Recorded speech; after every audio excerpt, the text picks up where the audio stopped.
Hello everyone. तो आज आपका जो है फोर्थ शिफ्ट का एग्ज़ाम 28 फरवरी के अंतर्गत ये भी आपका समाप्त हो चुका है। तो फोर्थ शिफ्ट का एग्ज़ाम जो है आपका समाप्त हो चुका है। तो देखेंगे कि कौन कौन से क्वेश्चन आज के फोर्थ शिफ्ट में पूछे गए हैं। और ओवरऑल जैसा कि मैंने देखा हुआ है तो जीके जीएस ज़्यादा टफ नहीं रहा हुआ है, नॉर्मली ही पूछा गया है, बहुत ज़्यादा टफ नहीं थे क्वेश्चन। थोड़ा भी आप कोशिश करते तो 13 से 14 क्वेश्चन आराम से बनाए जा सकते। तो चलिए बिना टाइम वेस्ट के शुरुआत करेंगे। बस उससे पहले क्या करना है कि आपको वीडियो को लाइक कर लेना है, शेयर कर लेना है, अगर कहीं भी आप इसको शेयर कर सकते हैं।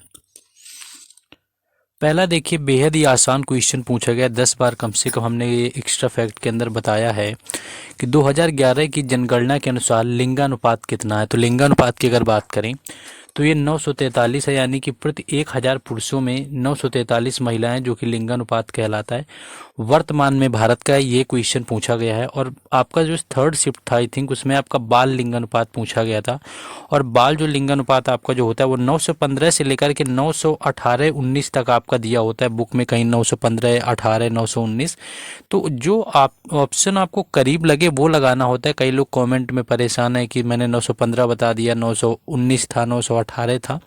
तो देख लिया करिए, ऑलमोस्ट एक आपको मोटा मोटा डाटा लेके चलना है, इतने करीब ऑप्शन नहीं देंगे, नहीं तो मैं आपको यहाँ पर खुद बताता हूँ ऑलरेडी। तो ये बाल लिंगानुपात था जो आपका सेकेंड थर्ड शिफ्ट में था। इसका आपका राइट आंसर था 943।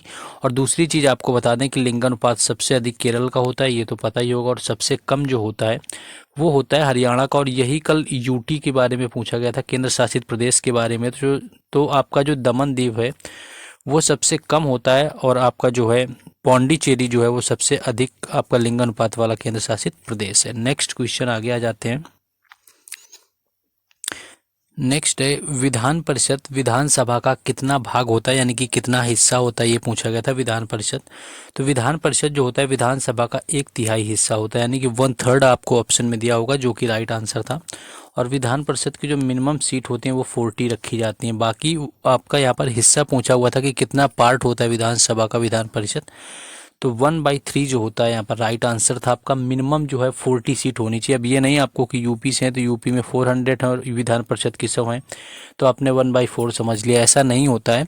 मिनिमम 40 सीट होनी चाहिए, बाकी 1/3 यानी कि इससे ज़्यादा नहीं हो सकती। आप ये समझिए कि 1/3 से ज़्यादा नहीं हो सकती, यानी कि इसकी जो सीटें हैं ये आपकी 130-40 से ऊपर नहीं जाएंगी, यानी कि तिहाई आप कर लीजिए जितना यूपी की सीटें हैं, इस हिसाब से इसको समझना था। 1/3 जो है इसका राइट आंसर था।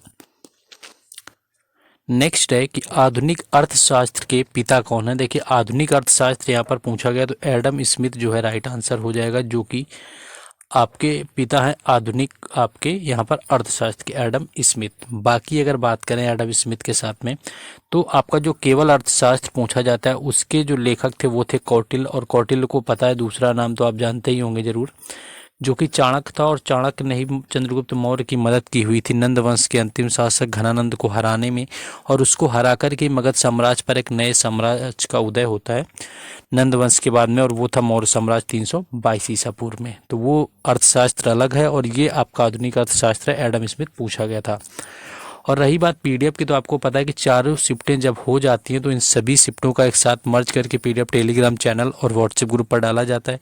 उनकी लिंक डिस्क्रिप्शन में है। तो बहुत सारे लोग मैसेज करने लगते हैं, तो आप समझ सकते हैं कि 4 वीडियोज लगाना फिर उनकी पीडीएफ बनाना थोड़ा टाइम लगता है। तो धैर्य रखा करिए। अगर रात को भी नहीं मिल पाएगी तो मॉर्निंग में ज़रूर मिल जाएगी, तो थोड़ा पेशेंस रखिए, पीडीएफ मिल जाएगी। पेशेंस नहीं रखेंगे तो पीडीएफ कहाँ से मिल जाएगी, थोड़ा टाइम लगता है चीज़ों को एडिट करने वगैरह में। नेक्स्ट आ जाते हैं टॉपिक पर। नेक्स्ट क्वेश्चन है कि अनुच्छेद 14 से 18 किससे संबंधित है। देखिए, 14 से 18 जो आपका है ये समानता से संबंधित है। 10 बार कम से कम एक्स्ट्रा फैक्ट में बताया है कि जो संविधान का भाग 3 है वो मौलिक अधिकार में आता है। और मौलिक अधिकार अनुच्छेद 32 से लेकर के अनुच्छेद 12 से लेकर के अनुच्छेद 35 तक हैं। यूएसए के संविधान से जो है यहाँ पर मौलिक आपके अधिकार लिए गए हैं। 14 से 18 आपका होता है यहाँ पर समानता का अधिकार, यानी कि समता का अधिकार, या फिर आपका लिख के दिया। 19 से 22 आपका होता है स्वतंत्रता का अधिकार। 23 और 24 होता है शोषण के विरुद्ध अधिकार। 25 से 28 होता है आपका धार्मिक, आपका जो होता है यानी कि धार्मिक के बारे में प्रचार प्रसार करने की जो आज़ादी होती है, यानी कि धार्मिक अनुच्छेद जो होते हैं वो 25 से 28 होते हैं। तो ये सारे यहाँ पर याद रखना। नेक्स्ट क्वेश्चन है कि टी बाला सरस्वती किस नृत्य से संबंधित है। टी बाला सरस्वती पूछा गया था। भरतनाट्यम इसका राइट आंसर था, यानी कि भरतनाट्यम जो है वो टी बाला सरस्वती भरतनाट्यम से संबंधित है। और याद रखना है कि 1957 में क्या है कि इनको पद्म भूषण दिया गया, और 1977 आया, यानी कि 1977 1977 में इनको क्या किया गया कि पद्म भूषण से विभूषण से सम्मानित किया गया। 1957 पद्म भूषण, 1977 पद्म विभूषण। और भरतनाट्यम से संबंध है, जो कि भरतनाट्यम की बात करें तो भरतनाट्यम तमिलनाडु का शास्त्रीय नृत्य होता है। ये ऑलमोस्ट सभी को पता होगा, इतना इजी सा क्वेश्चन। नेक्स्ट आ जाते हैं। नेक्स्ट मैंने ऑलरेडी एक पंचवर्षीय योजना के ऊपर पूरे का पूरा वीडियो बना रखा है, सारी पंचवर्षीय योजना कवर की हुई हैं। कोई भी वहाँ से क्वेश्चन शायद ही छूटेगा, ना देखा हो तो देख लेना, संडे को अपलोड किया हुआ था। अंतिम जो पंचवर्षीय योजना थी वो 12वें नंबर की थी, आपको देख लेना है। और उसके साथ साथ बात करेंगे तो ये 2012 से लेकर के 2017 तक चली हुई थी। और सबसे जो पहली आपकी थी पूछा जाता है वो किस मॉडल पर थी, तो वो हेराल्ड डोमर मॉडल पर थी। और दूसरी किस पर थी, तो वो महालनोबिस मॉडल पर आधारित थी। सबसे असफल पंचवर्षीय योजना कौन सी मानी गई, वो तीसरी ही मानी गई, यानी कि तीसरी जो थी। हरित क्रांति जो आई हुई थी वो किस पंचवर्षीय योजना में, तो तीसरी में आई हुई थी। चौथी थी आत्मनिर्भरता से संबंधित, यानी कि ये भी पूछा गया कि आत्मनिर्भरता के बारे में जिस पंचवर्षीय योजना में बात हुई वो कौन सी थी, तो वो थी फोर्थ। उसके बाद में क्या था, आपका फिफ्थ आता है जिसमें कि गरीबी हटाओ नारा की बात करी गई थी। और पांचवी पंचवर्षीय योजना थी जो कि 4 साल चली हुई थी। ये क्वेश्चन कल पूछा गया कि कौन सी पंचवर्षीय योजना 4 साल तक चली थी, कल के फोर्थ शिफ्ट का क्वेश्चन है। और छठवीं पंचवर्षीय योजना जो है परिवार नियोजन कार्यक्रम के बारे में है। तो पूरी पंचवर्षीय से जो डिटेल्ड वीडियो है मैंने संडे को बनाया, जाकर के देख सकते हो, एक भी क्वेश्चन उससे बाहर नहीं जाना है। नेक्स्ट एक यहाँ पर कथन टाइप का दिया हुआ था कि कुलदीप यादव दिया हुआ था, और दिया हुआ था आपका यहाँ पर पूजा वस्त्राकर, आपका कुछ दिया हुआ था वस्त्राकर दिया हुआ था कि इनका संबंध किससे है, ऐसे आपसे पूछा गया था। तो इनके अगर संबंध की बात करें तो ये दोनों के दोनों क्रिकेटर हैं, लेकिन एक यहाँ पर कुलदीप यादव में तो क्रिकेटर दिया हुआ था, यानी बाकी जो पूजा वस्त्राकर होता है उसमें आई थिंक हॉकी दिया गया था। तो दोनों के दोनों अगर कथन बताने से पहला सही है, एक सही है, या फिर दोनों सही है, या फिर आपका दूसरा सही है, तो इन दोनों का जो संबंध है वो क्रिकेट से ही था। अब आपको देखना है किस तरह से ऑप्शन आपके पूछे गए थे। हॉकी का संबंध इनमें से किसी का भी नहीं था। पूजा वस्त्राकर और आपके कुलदीप यादव दोनों के दोनों लोग क्रिकेट से संबंधित हैं। नेक्स्ट क्वेश्चन था, एक आपका पदार्थ की कितनी अवस्था होती हैं, यानी कि अवस्थाएं यहाँ पर पूछी गई थी कितनी होती है। तो किसी पदार्थ की जो होती है 3 अवस्थाएं होती हैं, बाकी 3 वही आपको पता होंगे। एक आपकी ठोस होती है, दूसरी क्या होती है द्रव होती है, और तीसरी होती है गैस। ये 3 अवस्थाएं पाई जाती हैं किसी भी पदार्थ की ऑलमोस्ट यहाँ पर। बाकी और भी क्वेश्चन जिनको याद आते हैं, फोर्थ शिफ्ट में एग्जाम था, वो लोग और कंफर्म करते रहेंगे ताकि आपको आसानी से पता चलता रहे। नेक्स्ट क्वेश्चन है, देखिए महावीर स्वामी जो थे वो जैन धर्म के किस नंबर के तीर्थंकर थे, जो अंतिम तीर्थंकर थे वो किस नंबर के थे, ये पूछा गया था। मॉर्निंग शिफ्ट में आपको गौतम बुद्ध से रिलेटेड देखने को मिला, इसमें देखिए महावीर स्वामी से आ गया। तो ये 24वें नंबर के तीर्थंकर थे महावीर स्वामी, और अंतिम तीर्थंकर भी रहे हुए थे। तो इनका क्रम ही पूछा गया था, यानी किस नंबर के जो थे वो महावीर स्वामी तीर्थंकर रहे हुए थे। पहले अगर आपसे पूछ ले, पहले भी अब याद कर लेना है कि जो पहले थे वो थे ऋषभदेव। जैन धर्म के पहले तीर्थंकर जो हुए वो ऋषभदेव हुए, और ये आपको याद रखना है क्योंकि आपसे पहला भी पूछा जा सकता है जब आपका अंतिम का क्रम पूछा गया है। आगे आने वाली शिफ्टों के लिए है।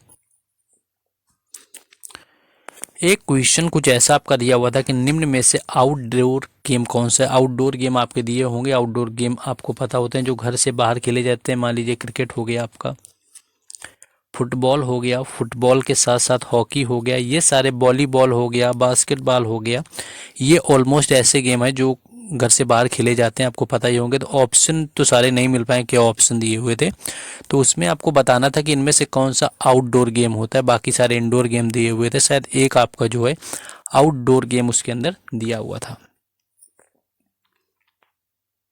नेक्स्ट एक क्वेश्चन देखने को मिला कि बौद्धिक, सामाजिक और आर्थिक यानी कि विकास के लिए क्या जरूरी है, ऐसा कुछ क्वेश्चन आया हुआ था। तरह तरह के ऑप्शन थे, लेकिन एक ऑप्शन शायद इसमें साक्षरता था जो कि आपका राइट आंसर था। यानी कि आपको बौद्धिक विकास या सामाजिक विकास या फिर आपका आर्थिक विकास जो भी होना है उसके लिए साक्षर होना बेहद ही आवश्यक है, जो कि एक ऑप्शन में दिया हुआ था। तो साक्षरता उसका राइट आंसर हो सकता है। बाकी और भी ऑप्शन याद हो तो आप बता सकते हैं। बाकी साक्षरता मुझे ऑप्शन उसमें सही लग रहा हुआ था। कोई वैसा टॉपिक वाइज क्वेश्चन है, आपको समझने की ज़रूरत है, थोड़ा कॉमन सेंस का ये क्वेश्चन था। नेक्स्ट क्वेश्चन हाँ पूछा गया था करंट से आपके कि रेलवे के जो वर्तमान सीईओ हैं, रेलवे के जो सीईओ हैं वर्तमान में, उनके बारे में पूछा गया। तो श्रीमती जया वर्मा सिन्हा जो है यहाँ पर, जया वर्मा सिन्हा राइट आंसर इसका था। करंट का क्वेश्चन था जो कि आपका पूछा गया था, जया वर्मा सिन्हा जो है इसका राइट आंसर था, जो कि वर्तमान में रेलवे की सीईओ बनाई गई हैं। नेक्स्ट क्वेश्चन एक देखने को मिला कि आर्थिक नीति कब शुरू हुई थी। देखिए आर्थिक नीति की बात करें तो ये 1990 से 91 के समय पर शुरू हुई। अब आपके ऑप्शन 1990 भी दिया हो सकता है और हो सकता है कहीं के 1991 भी दे देते हैं, तो इसमें कंफ्यूज नहीं होना है। दोनों ऑप्शन नहीं आएंगे फिलहाल, यही एक ऑप्शन अलग अलग दिए होंगे। तो जो आपका 1990 हो तो 90 लगाना है, और आपका 1991 दिया हो तो 91 राइट आंसर हो जाएगा। तो ये कुछ क्वेश्चन थे जो यहाँ आज के 4th शिफ्ट में मिले हुए थे। 4th शिफ्ट के थे 28 फरवरी के। बाकी और भी क्वेश्चन आप लोग कमेंट कर सकते हैं जिनका एग्जाम था। बाकी सारे क्वेश्चंस की पीडीएफ आपको एक साथ मर्ज करके टेलीग्राम चैनल और व्हाट्सएप ग्रुप पर दी जाएगी, जिनके लिंक डिस्क्रिप्शन में है।